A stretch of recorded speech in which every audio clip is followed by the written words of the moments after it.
स्वतःचा दृढ आत्मविश्वास कितीही मोठे संकट असू दे तुम्हाला वाचवू शकतो. विशाल समुद्र आणि त्यातील लाखो जीव मनशक्ती आणि आत्मविश्वासापुढे पराजित झाल्याची घटना ऐकून तुम्हाला आता आश्चर्यच वाटेल. होय मित्रांनो, अशी एक घटना पश्चिम बंगालच्या समुद्रात 600 मैल अंतरावर घडली. एका तरुणाची ही हृदयाला स्पर्श करणारी घटना आहे. कॅप्टनने फक्त माणूस पाहिला, ना जात, ना धर्म, ना पंथ.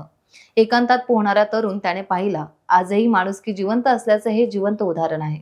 पश्चिम बंगालच्या दक्षिण 24 परगणा जिल्ह्यात राहणारा हा माणूस काही दिवसांपूर्वी आपल्या 15 साथीदारांसह बंगालच्या उपसागरात हल्दियाजवळ मासे पकडण्यासाठी गेला होता. तेव्हा अचानक समुद्राचा रोख बदलला.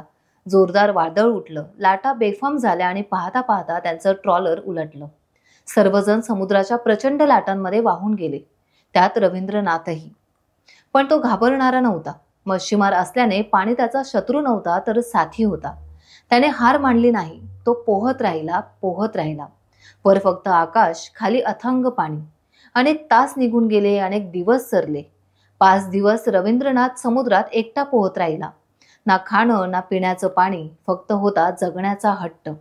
जेव्हा पाऊस पडायचा तेव्हा तो पावसाचं पाणी पिऊन स्वतःला जिवंत ठेवायचा. प्रत्येक क्षणी मृत्यू जवळ होता, पण त्याची हिंमत त्यापेक्षा जास्त मजबूत होती. 5व्या दिवशी सुमारे 600 किलोमीटर दूर बांगलादेशच्या कुतुबिया बेटाजवळ MV जवाद नावाचं जहाज तिथे जात होतं. जहाजाच्या कॅप्टनने दूरवर समुद्रात काही हलताना पाहिलं. नीट पाहिलं तर कोणतरी माणूस पोहत होता. कॅप्टनने तात्काळ लाईफ जॅकेट फेकलं, पण ते रवींद्रनाथ पर्यंत पोहोचलं नाही. तरीही कॅप्टन थांबले नाही. त्यांनी सीमा, धर्म, जातीच्या सर्व रेषा विसरून फक्त एकच गोष्ट पाहिली, ती म्हणजे माणूस. काही अंतरावर रवींद्रनाथ पुन्हा दिसला आणि यावेळी कॅप्टनने जहाज वळवलं. लाईफ जॅकेट पुन्हा फेकलं आणि यावेळी रवींद्रनाथने ते पकडलं. क्रेनने त्याला वर खेचलं गेलं. थकलेला, अर्धमेला पण जिवंत.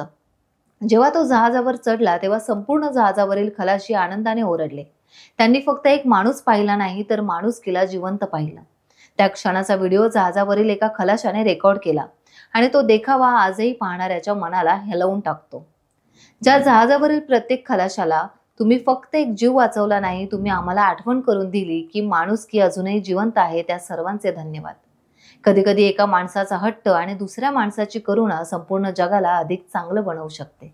टाइम्स डिजिटलला लाईक करा, शेअर करा, सबस्क्राईब करा आणि बेल आयकॉन दाबायला विसरू नका. Times digital.